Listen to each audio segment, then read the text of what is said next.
Eh, j'ai lu un truc, ça s'appelle « Catastrophe climatique, les assurances lâchent les communes » et ça a été publié sur reporter.net le 3 janvier 2024 par Enzo Dubesset.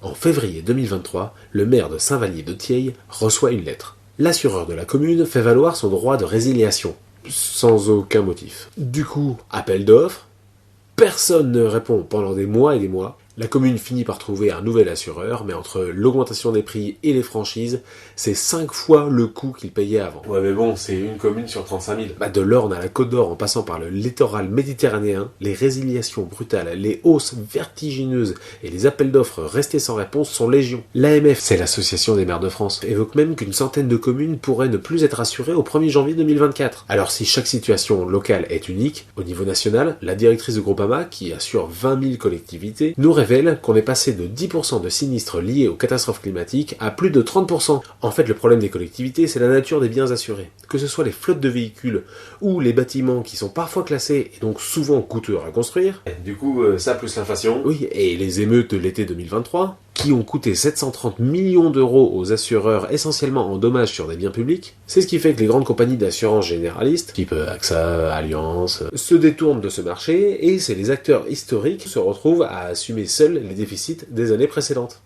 D'ailleurs, la SMACL, qui assure 16 000 collectivités, estime que le modèle ne fonctionne plus et qu'il y aura donc une hausse conséquente des cotisations. Et c'est pareil chez Groupama, qui va réévaluer l'ensemble de ses contrats. Ah bon? Et même ceux qui n'ont pas eu de sinistre? Eh oui, c'est le jeu, c'est le principe de la mutualisation des risques.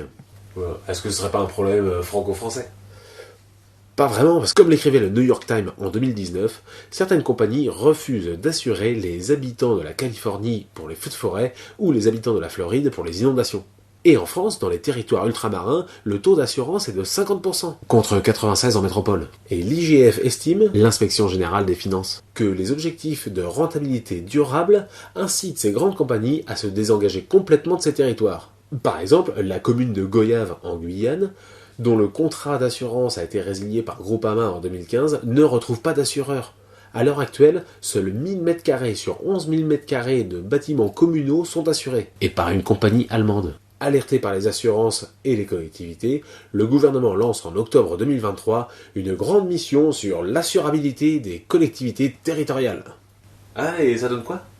On attend les conclusions pour mars prochain. Mais ils ont parlé de meilleures politiques de prévention, de la simplification des socles de la commande publique, ou de la redéfinition de la hiérarchisation des risques. Ouais. Et concrètement? Concrètement, il s'agit d'un modèle à 3 niveaux. Les collectivités gèrent les risques mineurs, les assureurs s'occupent des risques plus importants, et en ce qui concerne les gros aléas climatiques, c'est l'État qui prend en charge. Mais bon, c'est assez consensuel, et il y en a beaucoup qui voudraient que le secteur des assurances mette la main au portefeuille. Il se dépend en déficit? Si, de 380 millions sur le marché des collectivités. Mais ça représente rien si on en croit l'ACPR, l'autorité de contrôle prudentiel et de résolution. Le chiffre d'affaires de ce secteur est de 329 milliards d'euros. Et son taux de rentabilité en 2022 est de 7%.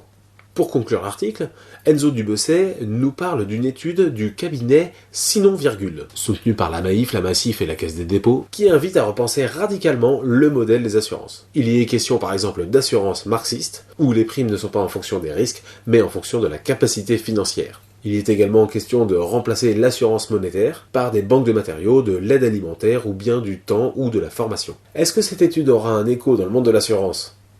En tout cas, cela permet d'imaginer d'autres formes de continuité des services publics quand le marché échoue à assurer les communes françaises. Et voilà, c'était J'ai lu un truc.